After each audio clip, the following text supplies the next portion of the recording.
Lavage de mains à l'extérieur et masque à l'intérieur. Malgré le coronavirus, le Mali était déterminé à mener à terme le deuxième tour des législatives ce dimanche. Dans ce bureau de vote de la capitale, Bamako, électeurs et assesseurs avaient, semble-t-il, pris leurs précautions. Tous les dispositifs sont là, les masques, les gants, et tous les matériels hygiéniques. Le Mali recense officiellement 13 décès liés au coronavirus, mais l'Organisation mondiale de la santé a fait part de ses inquiétudes. Selon elle, le nombre de morts a augmenté de 60% en une semaine sur l'ensemble du continent africain.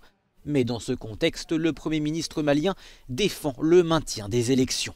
Ce sont des élections pour lesquelles nous avons souhaité tous participer, l'ensemble de la classe politique, à l'unanimité, pour justement sauver et stabiliser la démocratie dans notre pays et surtout faire en sorte que les institutions puissent continuer à fonctionner et qu'il n'y ait pas une crise politico-institutionnelle. Le renouvellement du Parlement permettrait de faire avancer l'application de l'accord de paix d'Alger. Signé en 2015 entre les groupes indépendantistes et Bamako, il prévoit une réforme constitutionnelle et plus de décentralisation.